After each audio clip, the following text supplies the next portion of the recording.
on large surfaces like corrugated boxes, printed patterns on fabrics, etc. The designer uses a shrink rule to determine the amount of growth an image will experience when printed from a cylinder.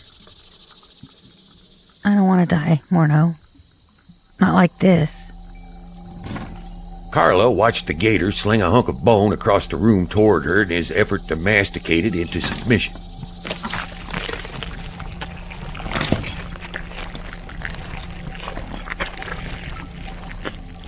In other words, on a 50-inch cylinder, you need to shrink your printing image final by 0.962 before outputting for die manufacture. So a 10-inch image would be output at 9.625 inches. Or something like that. I'm too tired to do the math right now. Otherwise, a circle, when printed, would become an egg, because dies wrapped around a cylinder grow due to the influence of pi. Christ on a cracker, will you shut your gob? We're not going to die. What about this scenario makes you think there's a chance in hell of us getting out? Carla pulled her knees up to her chest as the gator skittered forward a few feet and clamped down on a bone he'd slung across the room. The crunching sounds did little to inspire comfort.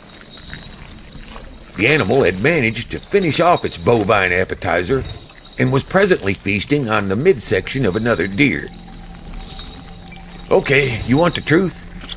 We're probably going to die. Feel better? Carla closed her eyes, head lolling against the wall, her body language admitting defeat. Oh, God, just be quiet. Just hush. We sat in silence for about 10 minutes, listening to the digestive sounds coming from our friend across the room. Eventually, with her eyes still closed, Carla said, Tell me about your wife, Morno. The segue from silence felt so abrupt, I got that creepy goose flesh feeling on the back of my neck. What? You heard me. Tell me why you left your wife to die alone. Leave it alone, Carla. You got more pressing matters to attend to right now? Carla straightened one leg and adjusted her position, wincing as she moved. We're gonna die anyway. I'd like to know. The gator across the room suddenly felt much less dangerous than the idea of opening up that particular wound. Why? Because you owe me. That's why.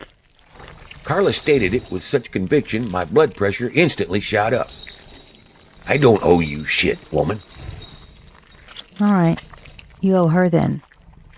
Why don't you explain it to me like you'd explain it to her, if you had the chance?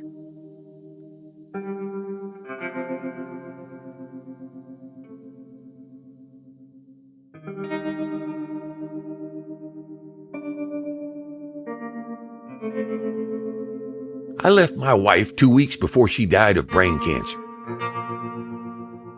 In an uncharacteristically unguarded moment, I'd let this slip to Carla.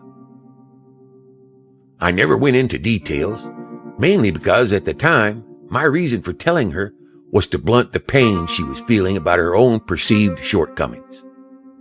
Guilt regarding the part she believed she'd played in the death of her ex-husband and son.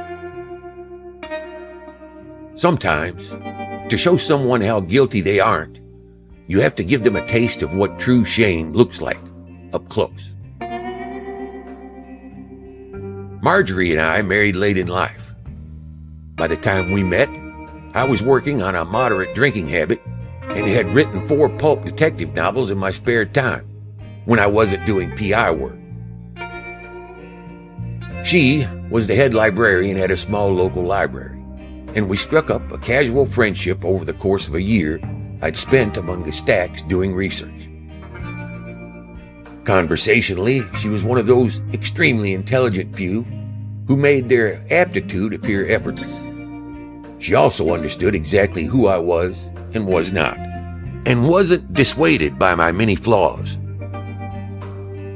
When I introduced her to Muggs one night and they got along like peas in a pod, I decided that while Marjorie could do a whole lot better, I couldn't. She was easy to be with and easy to love, but it wasn't until much later that I realized how fortunate I'd been. Amazing grace, How sweet the sound. The kind of sound we lesser mortals rarely hear until it's suddenly gone.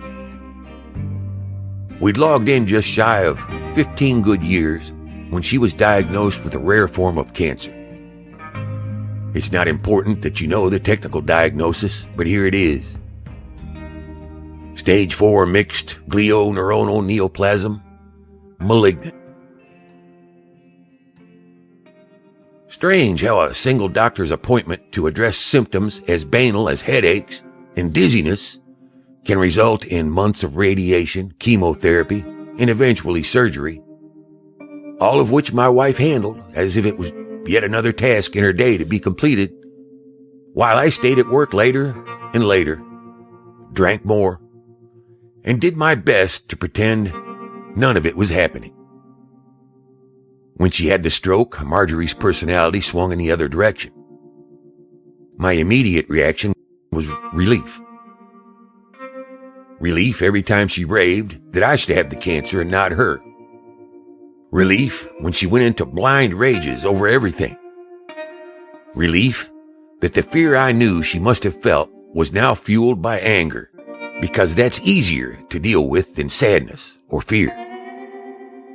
I was suddenly around more, happy to be the object of her rage, eager to be blamed for it all, because I knew she didn't deserve the hand she got dealt. Overnight, my wife of almost 15 years changed into a bitter, recriminating stranger, and it served me well. The sicker and angrier she got, the easier it was for me to care for her. She lost the use of her left side, began to stutter, couldn't get around by herself, and I was there through it all as she raged against the world. Around the time we were told she had 3 or 4 weeks to live, Marjorie came back. I woke up next to her one morning, opened my eyes, and found her smiling at me. Something she hadn't done in months. I can pinpoint that as the moment the part of her that lived in me died. I couldn't bear the old Marjorie being back. By that time, hospice had started coming in twice a day. Marjorie was bedridden, so they had to turn her regularly to keep her from getting bed sores. That's when I started disappearing again, until one day, I just didn't go back. I worked at the office, drank at the office, and slept at the office. That last week is a blur. I stopped by the house to see her one morning, sat at her bedside and talked with her, and then went on a week-long bender, fueled by the understanding I'd seen in her eyes. There's a cruelty in being seen like that, right into the core of you, completely understood, when you not only don't deserve it, you don't want it. The resulting anger isn't fueled by fear, it's fueled by self-hate, and there's no roadmap to lead you through grief, so it's pretty easy to lose your way. When I finally dragged my pathetic ass home at the end of that lost week, Marjorie was already gone.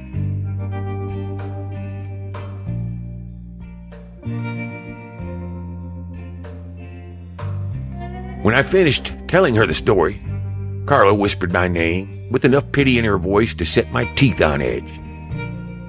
Morneau. I shot her a warning look that suggested she wasn't to utter one word of comfort because we both knew I hadn't earned it. Grudgingly, she turned her attention back to the gator, who was now lounging quietly next to a pile of decaying animal remains that had grown considerably smaller.